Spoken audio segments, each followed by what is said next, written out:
Parle pas de Diodo, tu vas avoir des problèmes.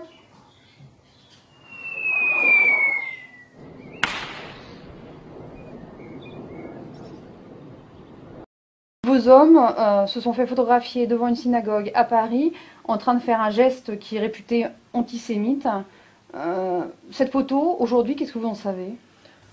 Écoutez, tout d'abord, avant de répondre directement à votre question, je tiens à dire que je ne cautionne pas, voire je réprouve totalement ce type de geste qui ne correspond en rien aux valeurs que nous inculquons aussi bien au sein de l'armée de terre qu'au sein des troupes de montagne, et ces valeurs de soldats de montagne auxquelles la majorité des hommes et des femmes se réfèrent au bataillon. Voilà. Maintenant, quelle est l'histoire de cette photo? Cette photo a été prise fin juin lors d'une patrouille Vigipirate à proximité de l'ambassade de Mauritanie par 2 de mes chasseurs. Et elle n'a été publiée que la semaine dernière.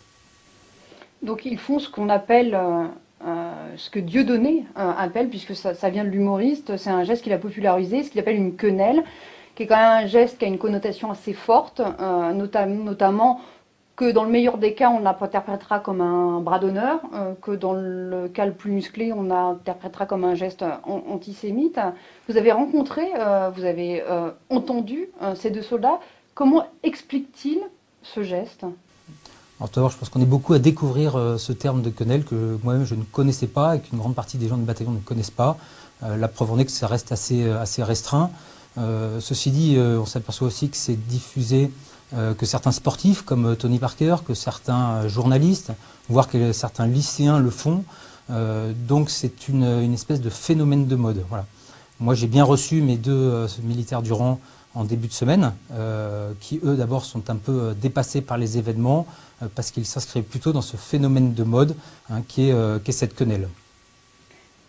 Ce ne sont pas des soldats politisés, inscrits dans une mouvance politique particulière ou religieuse particulière?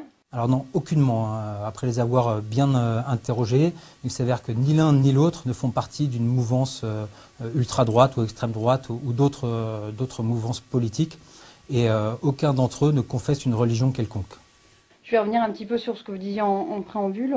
Quelle est votre réaction en tant que militaire, en tant que leur supérieur aussi, par rapport à ça? C'est ce que je vous disais tout à l'heure, hein. Ce sont des gestes qui pour moi sont complètement incompréhensibles, irrévérencieux, qui ne se réfèrent pas du tout aux valeurs que nous inculquons. Voilà. Les militaires du rang dans mon bataillon ou comme dans toute l'armée de terre, lorsqu'ils sont en formation initiale, mais même nous lorsque nous étions en formation initiale, on nous apprend le code du soldat. Le code du soldat, moi j'ai mon code du soldat depuis maintenant pratiquement 25 ans. Alors, ce code du soldat a quelques articles. Ces articles, vous voyez, il est un petit peu vieux. Hein. Il y a quelques articles, dont les articles 9 et 10 qui sont quand même significatifs. Hein. Le soldat est ouvert sur le monde et la société et en respecte les différences. Il s'exprime avec réserve pour ne pas porter atteinte à la neutralité des armées en matière philosophique, politique et religieuse. Voilà. Donc ce type de comportement, je ne les comprends pas, je les réprouve totalement. Quelles vont être les sanctions? Car il a été décidé qu'il y aurait des sanctions de prise. Oui.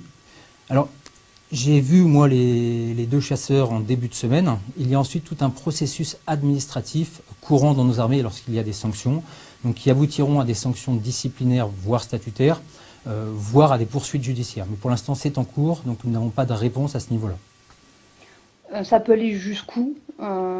Écoutez, je ne sais pas, je vais laisser tranquillement la procédure administrative et disciplinaire prendre son cours, et puis les sanctions aboutiront assez vite.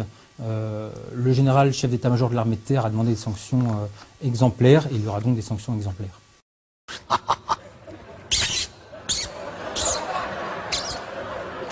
Au-dessus, c'est le soleil.